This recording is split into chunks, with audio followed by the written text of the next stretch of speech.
This 9-year-old mother was in for the surprise of a lifetime when she found out she was pregnant with a triplet, but she was determined to keep them. A year later, Elizabeth still enjoyed every moment and was happy with her decision, even though raising them as a single mother was difficult. But she would never have it any other way. But then, one day, her doctor called to confess an unbelievable mistake. But before we start, smash the like button, subscribe, and don't forget the notification bell so you never miss any of our upcoming stories. Elizabeth had a brief fling with someone and found out she was pregnant. She was shocked as this wasn't planned and didn't even have a relationship, but she was determined to keep it. At the hospital, however, Elizabeth discovered it wasn't just one baby. She was carrying a triplet. It took her a moment to process, but she was determined to raise them on her own. But then the unthinkable happened. Elizabeth enjoyed a relaxing day, as quiet as it can be with a triplet, when her phone suddenly buzzed. The screen showed her doctor's name. Curious, she answered the phone. "Elizabeth, I have important news," he said seriously. She frowned when he said it. What kind of news could he have? She hadn't been at the hospital with the twins for quite a while, so there weren't any examination results or checkups. So, with a mix of confusion and surprise, Elizabeth asked the doctor what important news he had to share. "We made a terrible mistake after you gave birth," the doctor responded with a grim voice. "A terrible mistake after the birth? That was a year ago." Elizabeth's breathing faltered for a moment as her body tensed. "What kind of mistake?" she asked, her voice trembling slightly. She was nervous about the doctor's response, but her anxious mood turned into full-scale worry when Dr. Harrison told her he couldn't tell her on the phone. "Please come to the hospital right away," the doctor said with a severe tone. Elizabeth's heart started to beat faster and faster, but she agreed to come as quickly as possible. She suddenly felt hot as she thought of what the doctor could possibly have to tell her in person. "But what's the mistake? What should I expect?" Elizabeth asked over the phone in a desperate attempt to get more answers, but the doctor was firm. "I really can't tell you on the phone, Elizabeth. Please just come over," he urged her. Elizabeth felt scared. She wanted to know now, but the doctor wouldn't tell her. It was clear to her she wouldn't get an answer from him except at the hospital. So after hanging up, Elizabeth's mind raced. She knew she needed to go to the hospital immediately, but she couldn't leave the triplets alone. So, her first priority was fixing a babysitter for them. "How am I supposed to take care of this on such short notice?" he mumbled desperately. Then she thought of something. Her mother! She was probably the only one prepared to do this on such short notice. Elizabeth tried to remain calm, but as she dialed her mother's number, she noticed her hands were trembling. "Mom, I need to go to the hospital. Can I drop off the triplets at your place?" she said, trying to keep her voice steady. She didn't want her mom to worry as well. Her mother was confused by the unexpected request, but luckily for Elizabeth, she had no problems with babysitting for a while. She let out a sigh of relief and hurriedly put the triplets in the car, after which she drove over to her mom's house. Elizabeth parked her car right in front of the house and got the triplets out. Then, she walked toward her mom's house and rang the bell. It felt like there was a sense of urgency in the air, and Elizabeth became increasingly nervous while thoughts raced through her head. Elizabeth was hopping nervously from one leg to the other. When her mom opened the door, she looked worriedly at her daughter. "What's wrong?" her mother asked. But Elizabeth could only shake her head. "I don't know yet," she said with a slight quiver. She quickly kissed her mom and the triplets goodbye.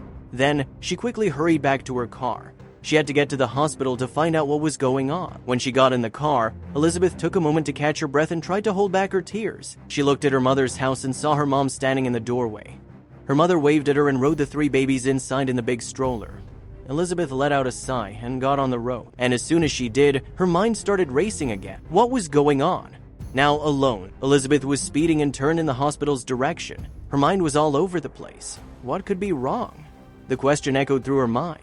She glanced at the clock. The drive seemed to take forever, and the other drivers weren't exactly helping her. She tried to focus on the road ahead, but her mind kept returning to what the doctor had said. "We've made a terrible mistake." As she drove, Elizabeth wondered what mistake the hospital could have made. It seemed very urgent. Were the triplets sick? Did they have some kind of birth defect they overlooked? The idea scared her. She loved her babies so much, and the thought of them being unwell was too much. She gripped the steering wheel, fighting tears caused by her nervous state of mind. "No, they are fine," she tried to convince herself. She was surprised by the determination in her voice, and it caused her to have another thought. What if the triples were perfectly healthy, but she was the one who was sick? She didn't feel ill, but maybe the doctors found something wrong with her health. She wanted to reassure herself again, but this thought scared her even more. She didn't want to be sick and unable to care for her babies. What would happen to her babies if she was sick? What if it was so bad she wouldn't be alive for long? Would her mother be able to take care of her? The scenario played in her mind, and her worries increased. Could an older woman handle the 3 babies all at once? Elizabeth felt a terrible knot in her stomach. She didn't want her babies to be without her. Finally, she arrived at the hospital, and Elizabeth parked near the entrance. She quickly glanced at her phone, and her heart dropped. She had 2 missed calls from the doctor. It made everything feel even more urgent, and it took all her effort not to break down in tears from pure panic. She took a deep breath and opened the car door. It was time to get confronted with the truth now. Elizabeth entered the hospital and felt a mix of nerves and frustration come over her body as she saw the line of people in front of the reception. She waited, feeling more and more nervous while staring at the clock. Each minute took forever, and the line of people didn't seem to move at all. Her heart pounded in her chest. And then, after what felt like an eternity, she finally reached the front desk. She explained to the receptionist why she was there, and the kind-looking woman pointed her toward Dr. Harrison's office.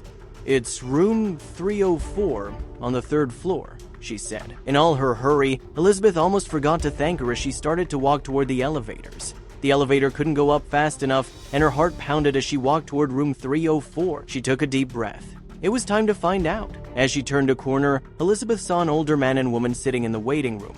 They looked vaguely familiar.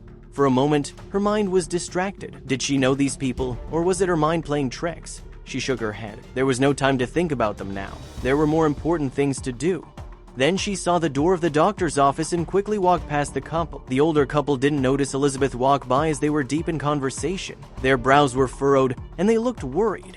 Elizabeth couldn't resist the urge to glance at them quickly, but still couldn't remember them. She was in such a hurry she couldn't hear anything about their conversation, but she had too much on her mind anyway, and she was about to find out what that was exactly. When Elizabeth walked into the office, the doctor looked relieved. He stood up from his desk and gestured towards an opposite chair. "Elizabeth, please sit down," he said. His voice still had that severe tone, but with a kind twist, as if he was trying to reassure her, which wasn't working very well. Like he asked, Elizabeth sat down, feeling more nervous than before. She knew the time for answers had come. She waited for Dr. Harrison to speak, but he looked at her for a moment. It looked like he was contemplating how to begin. Then he sighed deeply and began to explain. "After you gave birth," he said, "your triplets were taken to an incubator room." Elizabeth felt a lump in her throat. She remembered that day. It was both the happiest and the scariest day of her young life. The doctor continued, "You weren't the only one who gave birth to triplets that day." Elizabeth's heart pounded in her chest. She looked at Dr. Harrison, her eyes wide and staring with surprise. She had no idea there were other triplets born on the same day.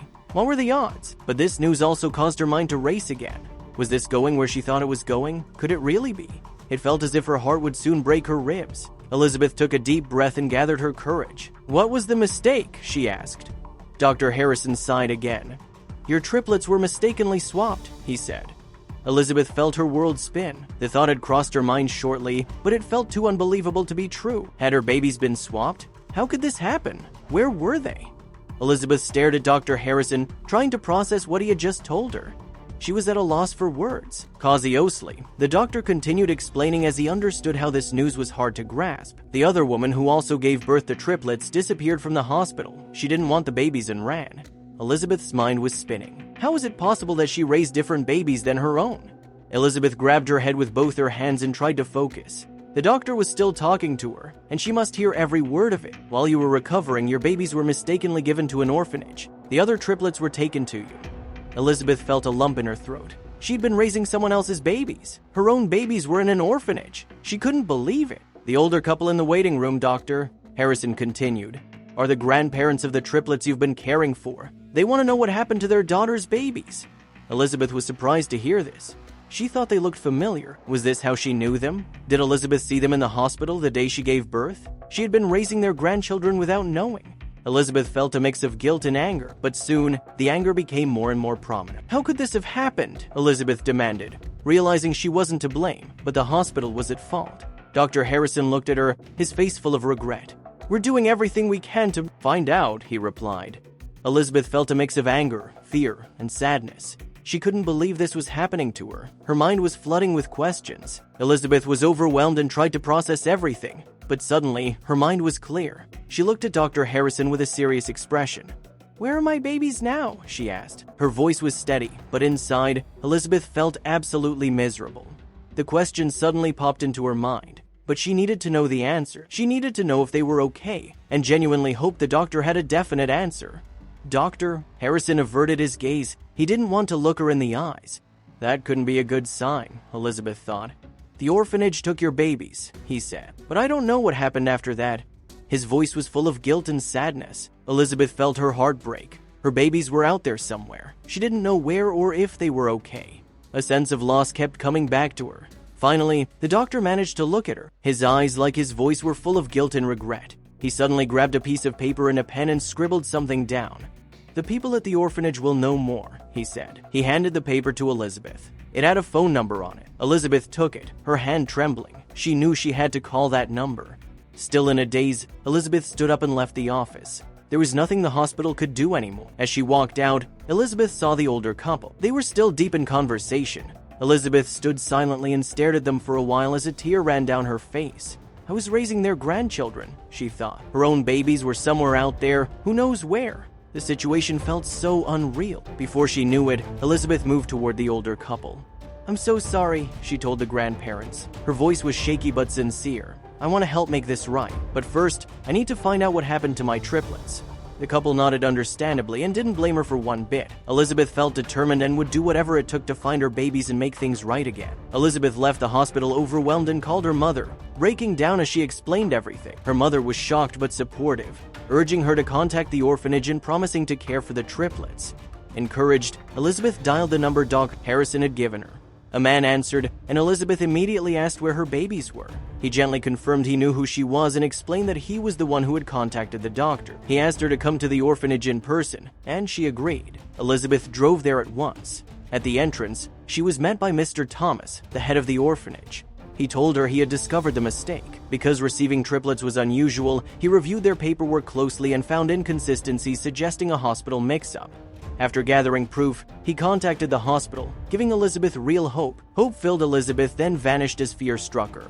"Where are my babies, Mr. Thomas?" she asked urgently. His expression turned serious before he finally told her the truth. Her triplets had been adopted by a couple unable to have children. The news overwhelmed her relief that they were safe, mixed with sadness that they were no longer in the orphanage.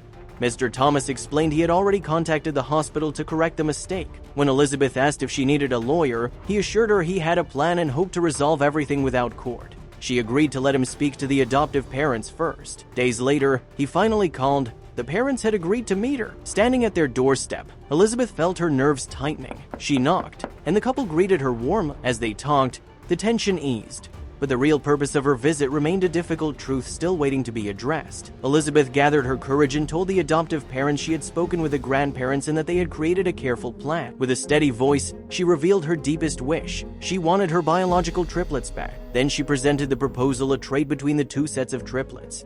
Silence filled the room as the adoptive parents processed her words. After a long emotional pause, they agreed. Elizabeth was overwhelmed with relief and gratitude, knowing there was still paperwork and details ahead. A few days later, the moment she had dreamed of finally arrived. Her biological triplets were back in her arms. Their reunion, filled with tears, laughter, and warmth, marked a beautiful new beginning, the life she had long hoped for. Life with her biological triplets settled quickly, and Elizabeth slipped into a natural routine with them. Their familiar smiles filled her with joy, but she still felt the weight of parting from the other triplets she had once raised. Letting them go wasn't easy, yet she found comfort knowing they were loved, and that it was not a permanent goodbye. Both families had agreed to stay connected. They organized regular visits so all 6 children could grow up knowing one another. These gatherings soon became filled with laughter and warmth, strengthening the bond between the two families. Even Mr. Thomas became part of this growing circle. Elizabeth's life transformed in beautiful ways. She remained a mother to her own triplets while still playing a loving role in the lives of the others. The two sets of children, now surrounded by parents, grandparents, and friends, formed a blended family shaped by compassion and fate. Elizabeth embraced it all, grateful for a love that had only grown larger. Thank you for watching. If you like this story, don't forget to hit the like button, subscription, and ring the notification bell so you never miss our upcoming story.